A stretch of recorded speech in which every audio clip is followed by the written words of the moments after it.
Y'all, as I was reading our Bible readings appointed for this week, over the week, and mulling over them, I had remembered a story about March, April 2020, right at the beginning of the pandemic. It seems like a long time ago now, but I had made the decision to help with the social distancing effort. I would forego going to the barber to get my hair cut. And not a problem. Grow my hair out. Month or two, no problem. 18 months later, pandemic's still going on. Hair is now down past my shoulders.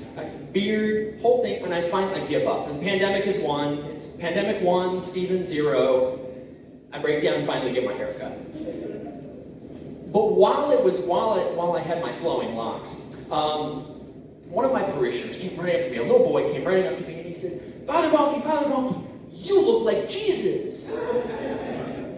And right, because blonde-haired, blue-eyed, German descent, Stephen Balke, I definitely do not look like Jesus. Right? But what he identified was the long hair, and it made me ponder. Well, really, we don't really know what Jesus looks like, right? We don't have photographs, right? We don't know what Jesus looked like. So how do you know when Jesus is in your midst? How do you recognize the sign that Jesus is in your presence? Our Bible story today, we have not just one, but two stories featuring disciples who failed to recognize Jesus right in front of them, in their midst. And these aren't just any disciples. We're talking about the Apostle Paul and the Apostle Peter. So these are two of the most Jesus-y figures in the Bible, right? These guys should know Jesus. But Paul and Peter both fail to recognize Jesus in the moment. And then when they do realize it's Jesus, it changes their life forever. So as we look at these stories, I'm pondering to myself, what does it mean in our own lives to recognize Jesus in the midst of us? And then once we do realize that Jesus is there, what do we do about it?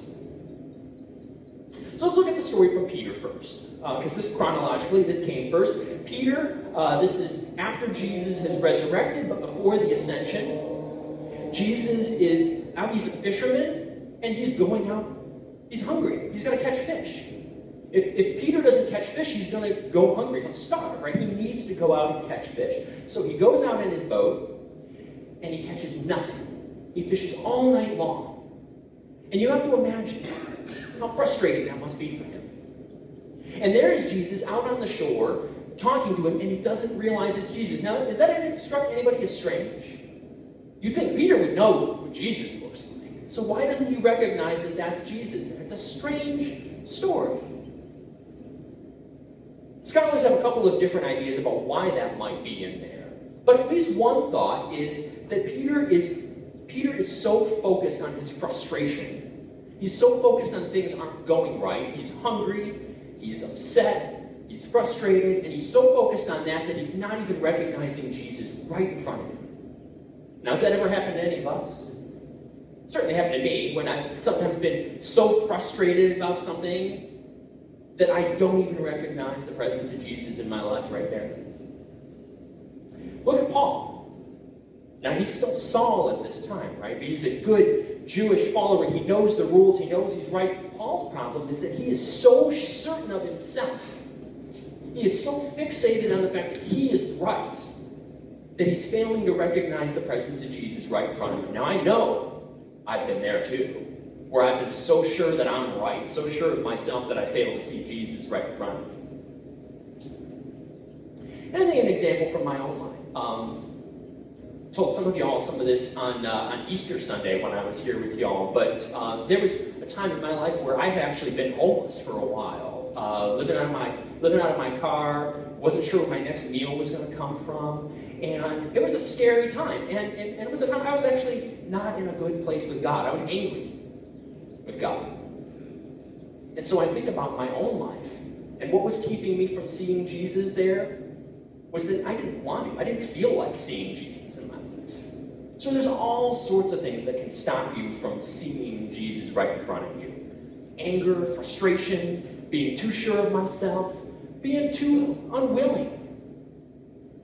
But in all three of those cases, Jesus came nonetheless.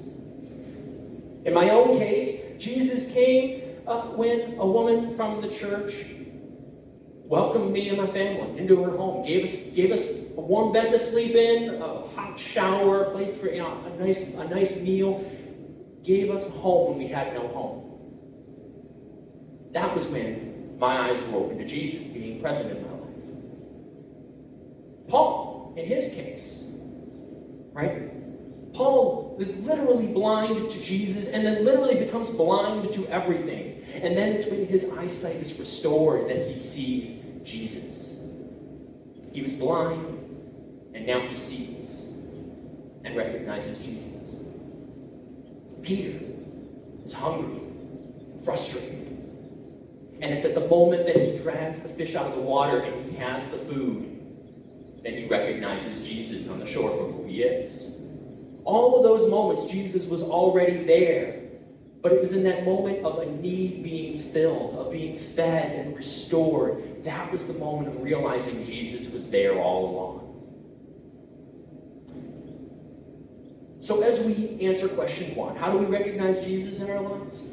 To look within us and see, where are we being fed? Where are we being restored? Where are we being given new sight? That's where Jesus is present. And then question number 2, now what are we going to do about it? Well, let's look at what we did. What did Peter do? When Peter was fed, Jesus sat down with him, and what did he say to Peter do? Go and feed others. I have fed you, now go and feed others. What did he say to Paul? Paul, he had been given new sight.